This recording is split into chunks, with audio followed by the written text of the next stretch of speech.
agriculture is the culture of India.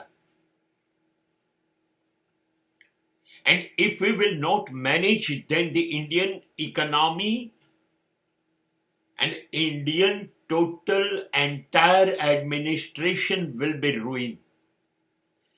ભારતનો આત્મા છે ગામડું અને ખેતીવાડી.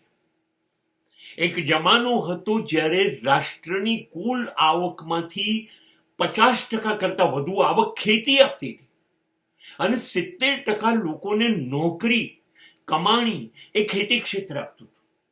ભારતમાં લગભગ 50% કરતા 60% કરતા વધુ આપણે એક્સપોર્ટ, બીજા દેશોને નિકાસ ખેતી ક્ષેત્ર કરતા. અને ટેક્સટાઇલ છે, એવા 100 ઉદ્યોગોને રો મટીરિયલ એ ખેતી ક્ષેત્ર આપતું.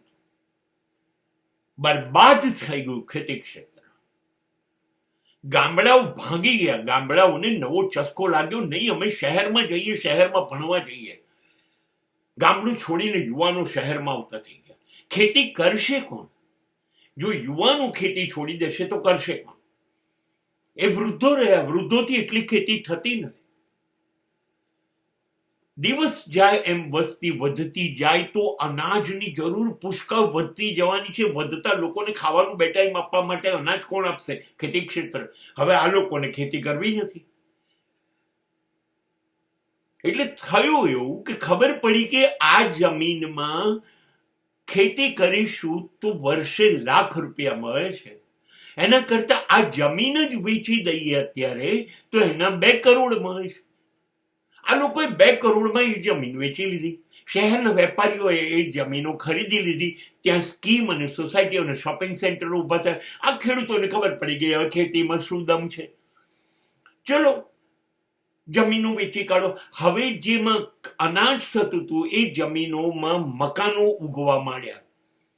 આપણે એ જમીનનો ઉપયોગ હવે બાંધકામમાં કરવા માંડ્યો તો હવે અનાજ ઉગાડવાની જમીન તો ઘટી ગઈ ને.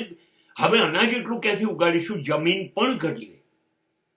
અને એ ઉપરાંત ખેડૂતો પાસે હવે બુદ્ધિનો ઉપયોગ આવડી કે ઘઉં ઉગાડવામાં શું છે, બાજરી ચોખામાં શું છે. અરે એના કરતા તમાકુ ઉગાડો, શણ ઉગાડો, એવી વસ્તુ ઉગાડો જેનું બજારમાં કમાણી છે. શેરડી ઉગાડો, મગફળી ઉગાડો. ઘઉં ચોખા નહીં હોય તો ચાલશે. જે થોડા ઘણા ખેડૂતો છે એ આવી રીતે પૈસા કેમ કમાવા એમાં પડી ગયા.